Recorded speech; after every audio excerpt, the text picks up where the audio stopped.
Good morning everybody, welcome to my channel Anokhi Mohabbat. और आप देख रहे हैं कुछ मोहब्बत ऐसी भी।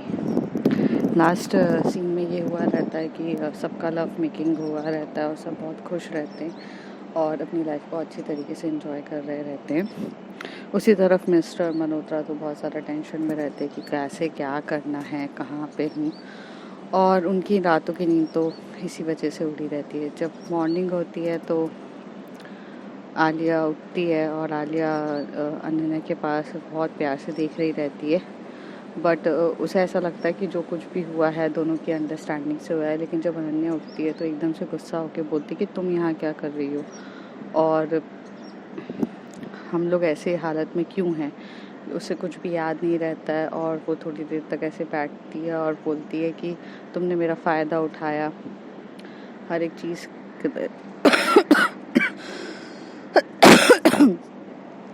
हर एक चीज़ के लिए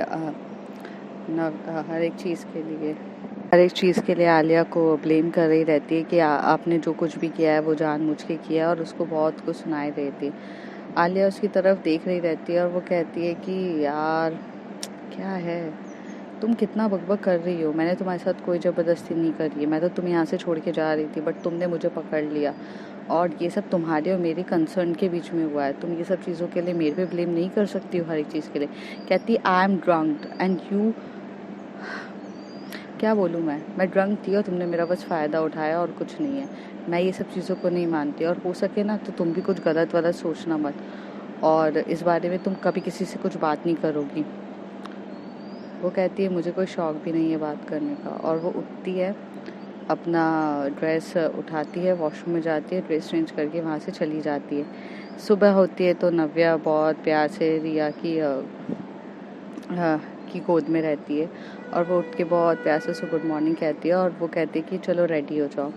यहाँ पर रेडी होके सब हो जाते हैं। वहाँ नताशा और जॉश भी तैयार होकर ब्रेकफास्ट टेबल पे आ जाते हैं। जब ब्रेकफास्ट टेबल पे आते हैं तो हमारी सिर्फ अनन्या रहती है जो नहीं आई रहती है, बाकी सब कुछ आ जाते हैं। उस ब्रेकफास्ट टेबल पे वो पूछती है अनन्या कहाँ है, तो आलिया से पूछते तो आलिया बोलती है मुझे नहीं पता। और उसके ऐसे बर्ताव से नव्या को कहीं ना कहीं पता चल जाता है कि इसके और आलिया के बीच में बहुत कुछ हुआ है और ये बताना नहीं चाहती है। और तो भी नव्या इतनी समझदार रहती है कि जब तक कोई उसे बताना नहीं चाहता तो वो ज़बरदस्ती करके पूछेगी नहीं, वो शांति से रहती है। उतनी देर में नव्या के बाद बहुत सारे मैसेजेस आ रहे रहते हैं। वो मैसेजेस देखने में इतनी बिजी रहती है कि रिया उसको बोलती है आप खाने पे तो कंसंट्रेट करो। तो कहती है हाँ मैं खा रही हूँ, एक मिनट। और वो जॉश को तरफ बोलती है कि मैंने कुछ मैसेजेस तुम्हें फॉरवर्ड करे हैं, इन सब चीज़ों के बारे में पता करो। और आलिया मुझे तुमसे बहुत ज़रूरी काम है और ब्रेकफास्ट होने के बाद तुम मुझे स्टडी रूम में मिलो। इन लोगों का ब्रेकफास्ट हो जाता है, तीनों के तीनों स्टडी रूम में मिलते हैं और इनके बीच डीप कन्वर्सेशंस डिस्कशंस चल रहा रहता है, जिसमें पता चलता है कि नव्या आलिया को बोलती है कि नव्या आलिया और जॉश को कहते हैं कि तुम दोनों यहाँ पर से जाओ और जो क्लूज़ हैं, जो चीज़ हमारे तक पहुँच सकती है उन सबको डिस्ट्रॉय करो। हमारे तक पहुँच सकती है वो सब चीज़ों को डिस्ट्रॉय करो और कोई भी क्लूज़ रहना नहीं चाहिए कि इन सब के पीछे हम हैं। हमारे तक कोई भी आसानी से नहीं पहुँचना चाहिए। हाँ, यहाँ पर बहुत डीप कन्वर्सेशन होती है और जॉश कहता है कि मैं तो चले जाऊँगा लेकिन आपके साथ यहाँ पर कोई रहना तो चाहिए क्योंकि आपकी प्रोटेक्शन भी बहुत ज़्यादा इम्पॉर्टेंट है। तो नव्या कहती है मैं अपने आप को प्रोटेक्ट कर लूँगी, तुम जाओ क्योंकि ये काम अभी सबसे ज़्यादा टॉप प्रायोरिटी पे है और अगर ये काम नहीं किया तो हम सब ट्रबल में आ सकते हैं। और मैं नहीं चाहती कि इतने आसानी से हर एक चीज़ हमारे हाथ से निकल जाए, क्योंकि इस चीज़ के लिए हमने प्लानिंग 3 साल से करी है और ये सब चीज़ें ऐसे नहीं होना चाहिए। तो आलिया कहती है कि ठीक है, मैं अकेले हैंडल कर लूँगी ये सब। तो वो कहती है नहीं आलिया, ये रिस्की काम है, यहाँ पे रिस्क फैक्टर बहुत ज़्यादा है, तुम अकेले नहीं जा सकती हो, जॉश तुम्हारे साथ जाएगा। तो वो बोलती है नहीं यार, वो बोलती है नव्या तुम मुझे जानती हो, जॉश को यहीं पर रहने दो। तो मैं चली जाऊंगी। उतनी देर में जॉश कहता है कि नहीं, मैं तुम दोनों को ही नहीं छोड़ सकता हूँ, ये चीज़ इतनी ईजी नहीं है। कुछ ना कुछ तो हमें करना होगा। उतनी देर में नॉक नॉक होती है और नताशा आती है और बोलती है कि ओ डीप कन्वर्सेशन। तो वो कहती है कि अगर मैं कुछ एडवाइस दूँ तो चलेगा। तो सब लोग उसकी तरफ देख के बोलते हैं कि हाँ हाँ दो। तो कहते तुम दोनों चले जाओ ना ये काम के लिए, मैं हूँ ना नताशा, मैं हूँ नव्या के साथ। और मेरे मतलब बॉडी गार्ड्स तो हैं ही, और लीगल कुछ भी प्रॉब्लम होगी तो हम सब हैं। और अगर ज़्यादा कुछ हुआ तो कमिश्नर सर तो है ही ना, किस काम के है वो, कभी तो कुछ काम के लिए यूज़ होंगे। इस बात पे पहले सब लोग बहुत सोचते, फिर उनको लगता है कि हाँ सही है। तो जॉश और आलिया तुरंत इस काम के लिए निकल जाते हैं। और यहाँ पर नव्या जो रहती है और नताशा ये सब स्टडी रूम से निकल के अपने अपने काम में लग जाते हैं। नव्या अब कहीं मतलब बहुत ज़्यादा हद तक सही हो चुकी रहती है और उसकी हेल्थ बहुत बहुत बहुत ज़्यादा बेटर हो चुकी रहती है। वो ये डिसाइड करती है कि अब उसे थोड़ा सा अपने कामों पे ध्यान देना चाहिए। तो वो जैसे ही अपने रूम पे जाती है एकदम फॉर्मल ड्रेस पहनती है। और ये फर्स्ट टाइम रहता है कि जहाँ पर वो एकदम फॉर्मल ड्रेस रहती है। हम ये नहीं कह सकते कि फॉर्मल ड्रेस लाइक कि कोट और pant means women business suit नहीं रहता है, फॉर्मल ड्रेस रहती है। और वो बहुत ज़्यादा काफ़ी सुंदर दिख रही रहती है और उसकी पर्सनालिटी पे वो बहुत ज़्यादा सूट कर रहता है। और उसकी वाइट कलर उसका फेवरेट रहता है, तो वो वही कलर पहन के वहाँ से जा रही रहती है। तो रिया बोलती है आप कहाँ जा रहे हो? तो कहती है कि आपके खर्चे उठाने के लिए कमाना तो पड़ेगा ना, तो कमाना भी ज़रूरी है, उसके लिए जा रही हूँ। तो कहती है अभी आपकी हेल्थ ठीक नहीं है, आप रह जाओ। तो कहती है नहीं मेरी हेल्थ ठीक हो गई है। फिर वो बोलती है अनन्या कहाँ है? तो वो बोलते कि अनन्या तो अपने रूम से अभी तक निकली ही नहीं है। तो वो अनन्या के रूम पे जाके लॉक टॉक करती है। तो अनन्या बेड पे सो रही रहती है और उसको थोड़ा सा हल्का सा फीवर हो जाता है। रहती तो वो बच्ची है, उसने फर्स्ट टाइम किया रहता है तो उससे हैंडल नहीं होता, उसको हल्का सा फीवर हो जाता है। नव्या जाती है, उसे टैबलेट्स देती है और बोलती है कि तुम ठीक हो या ये? तो कहती हाँ मैं ठीक हूँ। हाँ बोलिए ना आप। तो कहते हैं कि ऑफिस चलना है और वो लेकर ऑफिस जाती है।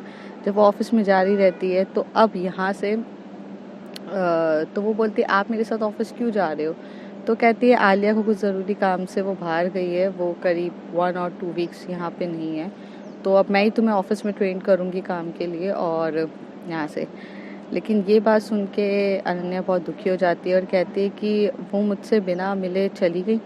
तो कहती है क्यों, तुमसे मिलना ज़रूरी था क्या, कुछ काम था क्या तुम्हें उनसे? तो कहती है नहीं नहीं, बस सोच रही थी कि वैसे छोड़ो, ठीक है मैं रेडी हो जाती हूँ। रेडी होके कार आती है और वो लोग चले जाते हैं। तो कहते हैं आज आपके साथ जॉश नहीं है? कहते जॉश और आलिया कुछ काम से गए। और उन्हें यहाँ पर ऑफिस में जब जाते हैं तो बहुत प्यार से सब कुछ अच्छे से वेलकम होता है। और फर्स्ट टाइम मित्तल इंडस्ट्रीज में किसी ने नव्या मित्तल को देखा रहता है। आखिर वो सीईओ रहती है लेकिन वो कभी ऑफिस आती नहीं है। और जैसे मैंने आपको स्टार्टिंग में बताया था कि उसके जितने भी मीटिंग डील्स होती है वो ऑनलाइन होती है, फॉरेनर्स से होती है। तो उसका आना ना आना उसका कोई इतना नहीं है। और उसके बिहाफ में अगर जो कुछ भी हैंडल करना रहता था तो जॉश आराम से कर लेता था। बट हालांकि अभी अनन्या को ट्रेन करने के लिए नव्या को आना पड़ा। और जब वो पूरे balance sheets profit and loss accounts देख रही रहती है, बजट देख रही रहती है, तो वो बोलती है कि तुमने क्या सीखा इन सब से? वो अनन्या से पूछती है। बट अनन्या तो कुछ बता ही नहीं पाती है। तो वो बोलती है कि आलिया आपको बता देगी। तो वो नव्या पहले तो बहुत शांति से उसे बहुत क्वेश्चंस करती है, लेकिन उसका एक टाइम के बाद बहुत ज़्यादा मूड ख़राब हो जाता है। वो चिल्ला के बोलती है मैंने आलिया को सीखने के लिए नहीं भेजा था, मैंने तुम्हें बोला था। तुम करती क्या हो, तुम्हारा ध्यान कहाँ है? अनन्या तुम्हें पता है कि तुम्हें हैंडल करनी है ये कंपनी, आलिया को नहीं है। ना मुझे हैंडल करनी है ना जॉश को हैंडल करनी है। हम सब सिर्फ तुम्हें सपोर्ट और ट्रेन करने के लिए बैठे हैं। ये बात तुम कब समझोगी? और ये सुनकर वो बहुत ज़्यादा गुस्से में रहती है क्योंकि उसका गुस्से का लेवल बहुत ज़्यादा हाई हो जाता है। वैसे नव्या बहुत कम गुस्सा करती है लेकिन इस बार वो गुस्सा करे बिना रह नहीं पाती है।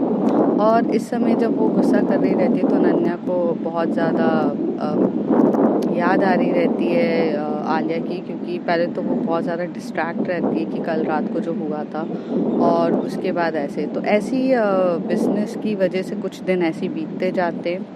रोज़ वो ऑफिस में जाती है, वो उसे डांटती है यहाँ पर, लेकिन वो उसका मतलब उसको बहुत बुरा लगता था, और उसको ये चीज़ें सारे मोमेंट्स याद आने लगते हैं कि कैसे आलिया यहाँ पर ऑल टाइम रहती थी। आलिया नव्या से जब भी कांटेक्ट करती थी और उसको सब कुछ इन्फॉर्मेशन देने के बाद जो चल रहा रहता है उसमें वो हमेशा से ये ज़रूर बताती थी कि पूछती थी वो उससे कि अनन्या कैसी है, अनन्या ठीक है कि नहीं।